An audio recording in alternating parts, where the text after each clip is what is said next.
Pemirsa, bagi Anda penikmat kuliner mie Aceh, tidak ada salahnya mencicipi mie kerang khas Pidijaya jika Anda melintas di kota ini. Kuliner ini diolah dengan menggunakan bumbu khas Pidijaya yang cukup mengundang selera.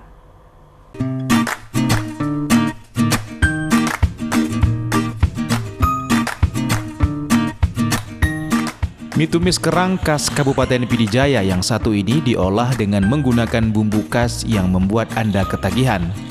Mie tumis kerang ini dimasak layaknya seperti memasak mie Aceh pada umumnya.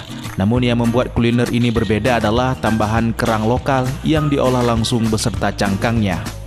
Sebelum dimasak, kerang harus terlebih dahulu dicuci dengan bersih sehingga tak lagi menyisakan pasir. Selanjutnya kerang dimasukkan ke wajan dan dicampur dengan bumbu racikan. Kerang beserta cangkang dimasak sekaligus sehingga mie beserta kuah memiliki rasa yang khas, tentunya bikin penikmat ketagihan. Satu porsi mie tumis kerang ini dibanderol hanya Rp20.000. Hampir setiap hari penjual bisa menghabiskan belasan kilogram kerang lokal. Warung ini berada di tepi Jalan Lintas Nasional Medan Banda Aceh, tepatnya di Kecamatan Trenggading, Pidijaya. Budiman, peracik mie tumis kerang, menyebutkan bahwa kerang diperoleh dari warga lokal serta dibeli di pasar. Bahkan sebagian penikmat membawa sendiri kerangnya untuk diolah menjadi mie kerang.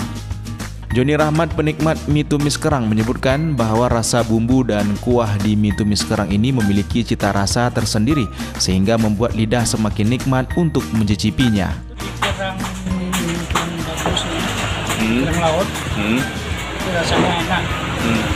Jadi langsung dimasak seperti ini. Nah, masih ada kerangnya, masih ada isinya. Enak. Dari Kabupaten Pidijaya, Jamal Pangwa, iNews melaporkan.